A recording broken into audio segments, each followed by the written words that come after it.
Sam Amadi has been very vocal in criticizing and calling this government to order in recent times.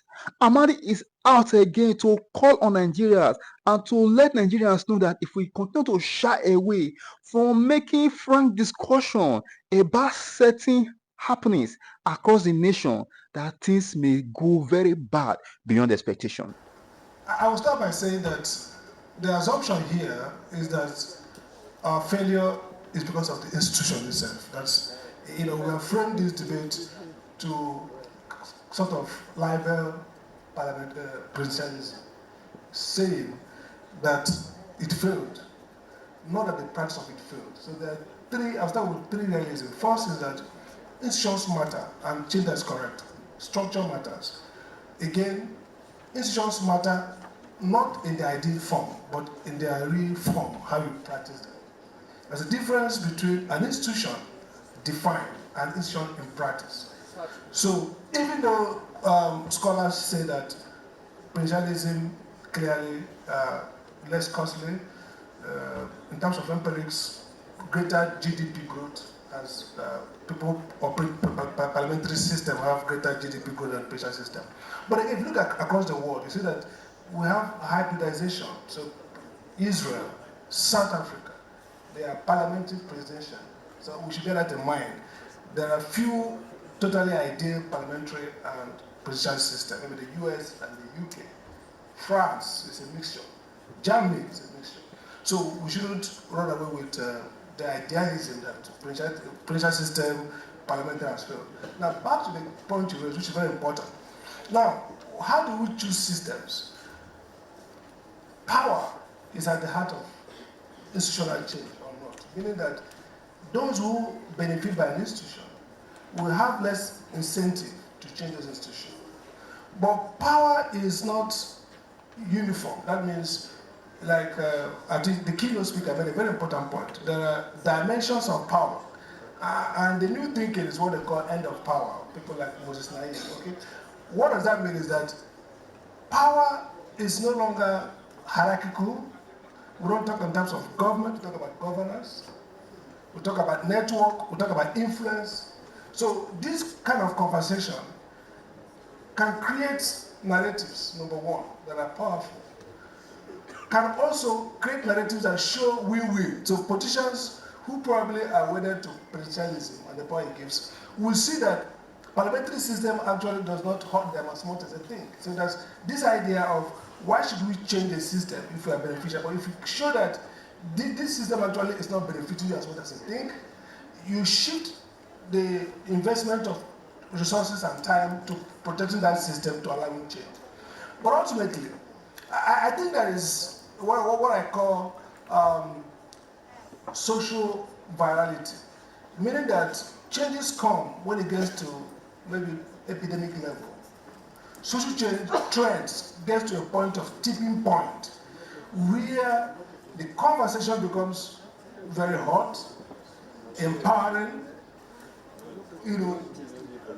constraining and threatening to people in power. Will this conversation get to a point where the National Assembly members, the presidency, everybody involved will think a second time and say, okay, why don't we transition to a different kind of system, even if it's not wholly presidential?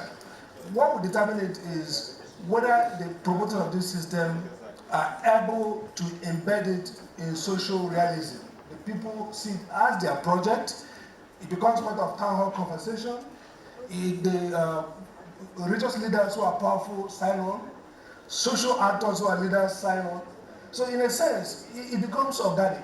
And if you look at the US constitutional change, I heard a lot about the US Constitution. If you look at the history of the US Constitution, the difference is the US Constitution was states ceding power to federal. Our question is federal creating states. And so that's why the US presidential system has inbuilt structural control. Because it wasn't a case of federal government legislating, power, giving power to states. It was the states that evolved and gave power. And that's what the Constitution says, powers not enumerated are reserved for the people. And so if you flip, and I think the professor from University of Benin said that point, but the difference here is that The US system also was organic. It evolved over a struggle period of time. And that gets to the issue of adaptation. You can adapt systems. Yes, we need to adapt.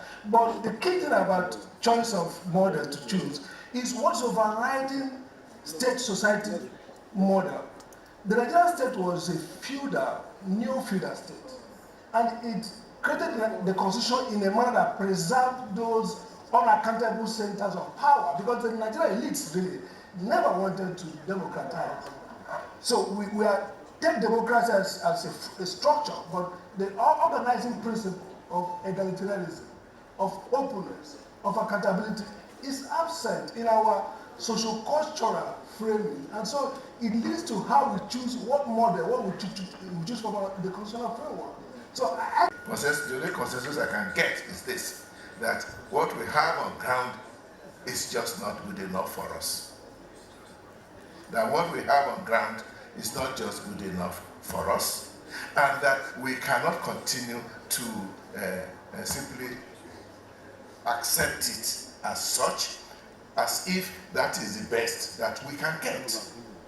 Because my problem, or the problem of many of us, is that when things are not going well, those who are in authority tell us that that is the best we can get. Or that they cannot be better. We must recognize that governance is difficult. We are out there, we don't understand what they have.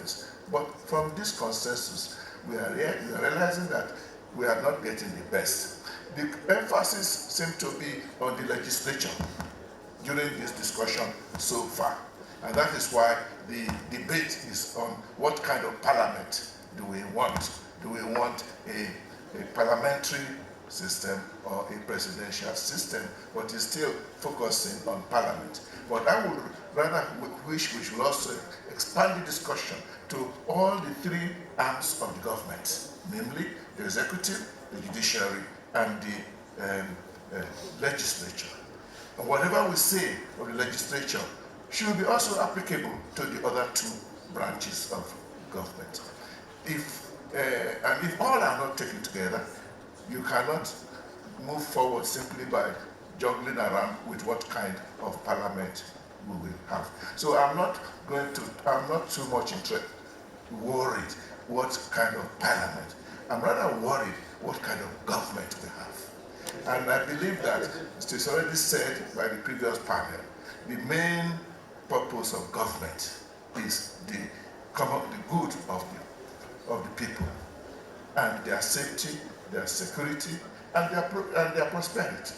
If that is not there, all arms of government must take responsibility for it. The question this gathering should be asking, how do we move away from where we are now? There must be some reason why we are not moving beyond where we are now.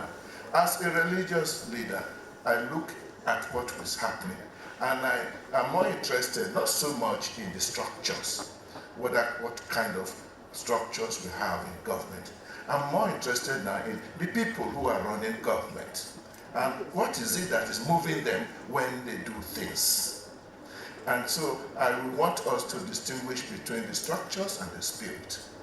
To some extent, you can say it doesn't matter what kind of structure you have, because there are many kinds of democracies. Incidentally, there are many types of government, not only democracy. We seem to think that the only type of government you need is a democracy. But there are governments that are not democratic and that are performing well.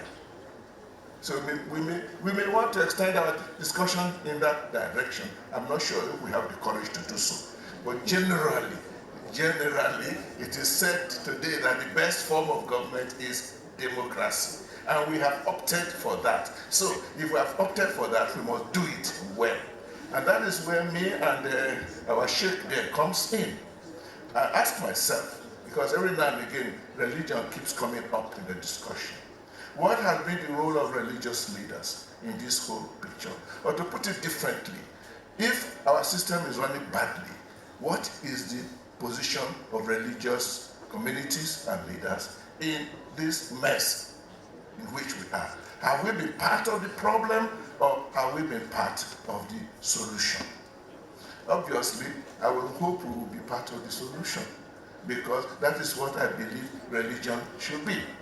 Amadi is letting Nigerians know this hard time will begin to speak up against the maladministrative practices of this renewed hope agenda under President Bola Ahmed Tinubu. Of course, this is expected of every prominent Nigerian owing to the fact that our economic situation in this current government is in a comatose state, thereby forcing many Nigerians below poverty level. As we speak, the poverty level in Nigeria has been rated very high. Some prominent Nigerians are now living below their usual standard due to the hardship that President Bola Ahmed Tinubu administration has brought upon Nigerians.